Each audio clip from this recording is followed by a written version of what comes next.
میرے پاس ایک شخص آیا, اس بھیکاری تھا, غریب آدمی بنا ہوا تھا کہ میرے گھر میں نے گھر جا کے دیکھا, گھر میں واقعی کچھ بھی نہیں تھا, ہائے ہو ایسا بیچارہ رونا دھونا. تو میں نے کہا دیکھو میں تمہیں بھیک نہیں دیتا.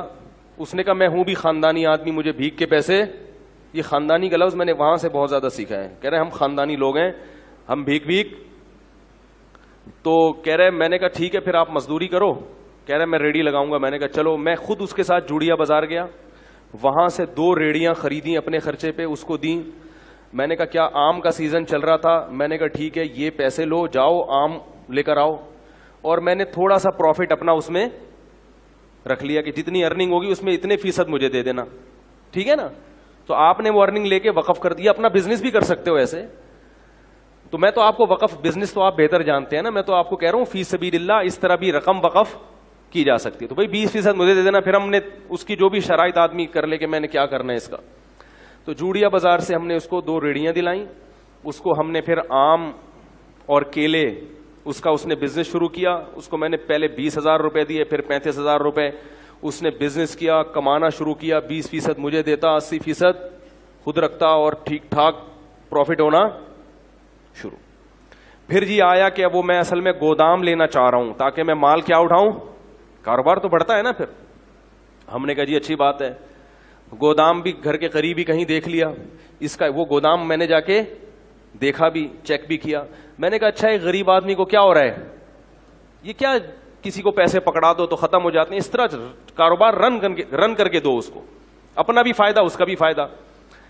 اپنا پروفٹ تھوڑا رکھو تاکہ ایسا نہ ہو کہ وہ بیچارہ, جب زیادہ بڑھ جائے کاروبار پھر آپ پروفٹ کا ریشو بڑھا بھی سکتے, لیکن وقف میں نہیں بڑھا سکتے.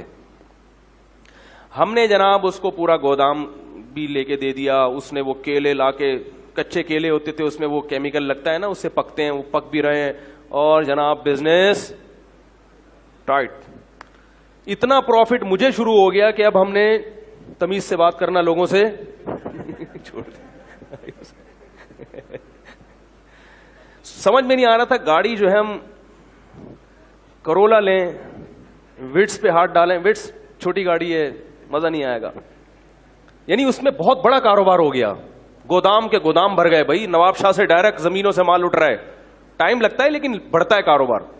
اور وہ بندہ بھی فیک نہیں, بالکل نظر آ رہا ہے بھائی, ریڑھی لگاتا ہوا, پیاز آلو پیاز بھی بیچے اس نے. پھر اس نے اپنے بیٹے کو بھی ملا لیا, ملازمین بھی ہو گئے, دے مار 4.5, کیونکہ محنت بہت کر رہا تھا. وہ نظر ایسا آ رہا تھا, کر رہا تھا نہیں کر رہا تھا یہ تو ابھی آپ کو آگے بتاتا ہوں. اب لوگ میرے پاس آنے لگے, مفتی صاحب یار ہم بھی چاہتے ہیں اس کاروبار میں اپنا حصہ ڈالیں. میں نے کہا ٹھیک ہے بھائی, اگر وہ بندہ کما کے دے دیتا ہے تو بھائی قاری صاحب آپ بھی آ جاؤ, بھائی فلاں صاحب. شکر ہے ایک قاری صاحب ہی آئے, وہ بھی مالدار آدمی تھے.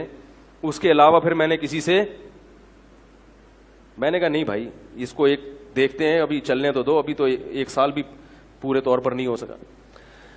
تو جی ہم اس کے گھر بھی جاتے تھے اور وہ ہمارے گھر آتے تھے. بڑا اچھا ماشاءاللہ ہمارا بزنس شروع ہو گیا. اس کو ٹھیک ٹھاک پروفٹ ہونا شروع. لیکن میں نے دیکھا کپڑے وہی اس کے چماروں والے. ہم تو سوچ رہے ہیں کہ چاند پہ پہنچے یا مریخ کا سفر کریں. ابھی امریکہ یورپ تو چھوٹی بات ہو گئی تھی ہمارے لیے نا, ٹھیک ہے, تو خلائی سیارے میں بیٹھتے ہیں, کہیں کائنات کی سیر کر کے آتے ہیں. تو بالآخر ایکسپورٹ کی بات شروع ہو گئی. بھئی اب کب تک غریبوں کی طرح ملک میں جو ہے وہ ٹرک خرید کے بیچتے رہیں ہیں, وہی کنٹینروں پہ بات آنی چاہیے. اب کیا خیال ہے؟ تو جتنے کما رہا تھا نا اس سے ڈبل انویسٹ ہو رہے تھے. بات آ رہی ہے سمجھ میں؟ جیسے آج اتنا پروفٹ دے دیا, 1 مہینے میں اتنا دے دیا, تو اب بھائی کاروبار تو ہر آدمی کہتا ہے بڑھاؤ, تو اور اس کو دے دیے ہم نے پیسے, اور کاروبار نظر آ رہا ہے. آلو پیاز ٹماٹر بھی بکتے ہوئے نظر آ رہے ہیں. گودام سے منڈی بھی جا کے میں نے دیکھا, وہاں بھی باقاعدہ اس کی ایک شاپ ہے جہاں سے وہ سارا بزنس ہو رہا ہے. ایک دن وہ میرے پاس آیا, کہنے لگا کہ مولوی صاحب میں تو جا رہا ہوں سفر پہ 10-15 دن کے لیے, تو مال اتارنا ہے منڈی سے, اتنے پیسے مجھے چاہیے, اور یہ پیسے کل ہی میں آپ کو ریٹرن کر دوں گا, اور مجھے جناب پہنچنا ہے. تو میں نے دے دیے اس کو. میں نے کہا یار یہ میرے حج کے پیسے ہیں, کیوں حج کی درخواست میں دینے والا تھا, یہ لے کے کہیں ایسا نہ کہہ رہا یار مسلمان کسی کے حج کے پیسے کھائے گا. ہم نے ایسے ایسے حرام خور دنیا میں دیکھے ہیں کہ آپ کو ہم کیا بتائیں. اس کا بیٹا وہ بیمار بنا ہوا تھا, اس نے کہا یار حج, ہم نے کیا کلمہ نہیں پڑھتے, بیانات میں بھی بیٹھتا تھا وہ آ کے اور کہتا تھا ہم سید ہیں, اور کہتا تھا مفتی صاحب پیسہ پکڑانے سے پہلے یہ دیکھو کہ بندہ خاندانی ہے یا نہیں ہے. سمجھ رہے ہیں, یہ بڑی گنتیاں سیکھی ہوئی ہوتی ہیں, تبھی کسی کی چکنی چپڑی باتوں میں مت آؤ. تو ہم نے وہ اس کو دے دی, ہم نے کہا چلو کل منڈی میں مل ہی جائیں گے. اس بندے نے رات کو محلے والوں کو جتنی جیبیں نچوڑ سکتا تھا سب کی جیبیں نچوڑی.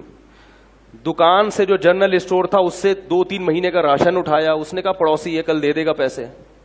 کسی سے چلتے ہوئے کسی سے اگر امید تھی نا 50 روپے مل جائیں گے ادھار, تو اس سے 50 روپے بھی لیے, کسی سے 500 لیے, کسی کے 1 لاکھ, ہمارے تو لاکھوں روپے لیے ہوئے تھے. ہر آدمی سے جتنا نچوڑ سکتا تھا اس نے نچوڑا. اسٹیمپ پیپر پہ جو ہمارا ایگریمنٹ ہوا تھا وہ لکھا ہوا تھا اس کے انگوٹھے کے ساتھ, یعنی میرے تو اس سے جو پیسوں کا لین دین تھا ریٹرن بھی تھا نا سارا, انگوٹھا بھی, آئی ڈی کارڈ بھی, سب کچھ.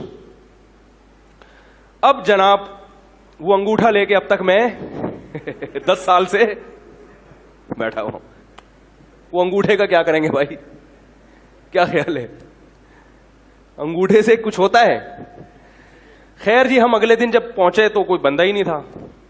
پتا چلا کہ راتوں رات گودام بھی اس نے اس کا بھی سودا کیا ہے, گودام والے کا 3-4 مہینے کا کرایہ بھی ہضم کیا, اور جتنا مال گودام میں پڑا تھا پہلے سے اس نے کوئی اس کا سودا کیا ہوا تھا کہ بھئی اس کا پروگرام تھا اس دن بھاگنے کا. وہ راتوں رات اس نے سارا مال سستے داموں بیچا. وہ پیسے الگ, ہمارے پیسے الگ, جو ہمارا پروفٹ تھا وہ الگ, حج کے پیسے الگ. اور محلے والوں میں کسی سے 500 لے سکا, 50 لے سکا, 10 روپے مل سکے. جنرل اسٹور والے سے پیسے لے کے 12 سال ہو گئے میرے بھائی, 10 سال ہو گئے, صرف انگوٹھا ہے اس کا میرے پاس. 10 سال کے بعد میں نے سوچا کہ اس انگوٹھوں کو دیکھ کے کیا آدمی حسرت کرے, اس انگوٹھے کو بھی, کیونکہ کچھ بھی نہیں ہو سکتا, کچھ بھی نہیں ہو سکتا. کراچی اتنا بڑا ہے کہ وہ غائب. پھر پتا چلا کہ محترم کا بزنس ہی یہی ہے, یہ غریبوں والے کپڑے پہنتے ہیں, گھر میں کوئی بھی چیز نہیں رکھتے. کچھ ادھار غریب بچے لیے ہوئے ہیں اس نے رینٹ پہ, ٹھیک ہے نا, غریبوں سے 2-4 بچے ادھار لے کے رکھ دو بھائی, کوئی آئے گا تو منہ دکھانے کے کہ یہ میرے بچے ہیں. اس طرح کا پتہ نہیں ہو سکتا ہے اپنے ہی بچے ہوں, واللہ عالم. تو ان کا کئی سالوں سے یہی کاروبار.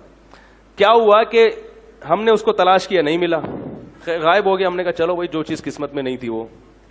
ایک دن ایک سبزی منڈی سے ایک پٹھان آیا باجوڑ کا, مجھ سے ملنے کے لیے, بڑا لمبا تڑنگا. کہنے لگا وہ بندہ تھا اس نے آپ کے پیسے لے کے بھاگا. میں نے کہا ہاں. کہہ رہے میں منڈی میں کئی سال سے کاروبار کر رہا ہوں, آج تک مجھے کسی نے چونا نہیں لگایا. پوری کہہ رہے میں اتنا ہوشیار آدمی ہوں کہ مجھے چونا لگانا آسان نہیں ہے. کہہ رہے کہ یہ آدمی مجھ سے کئی لاکھ روپے لے کے. میں نے کہا پھر کیا؟ کہہ رہے میں مفتی صاحب آپ کو یہ بتانے کے لیے آیا ہوں کہ اللہ کی قسم مجھے پیسہ نہیں چاہیے. کہہ رہے میں نے قسم اٹھائی ہے, میں نے بندوق خریدی ہے کہ یہ مجھے اگر مل گیا, اس کے سر میں اگر میں نے 7 گولیاں نہیں اتاری تو میری بیوی کو 7 طلاقیں. میں نے کہا کیا کر رہا ہے بھائی؟ کہہ رہے نہیں مجھے پیسوں کا غم نہیں ہے, پوری زندگی مجھے کسی نے چونا. تو میں نے کہا جب اتنے بڑے فنڈر کو چونا لگ گیا تو بھائی ہم تو اس فیلڈ کے ہیں ہی نہیں.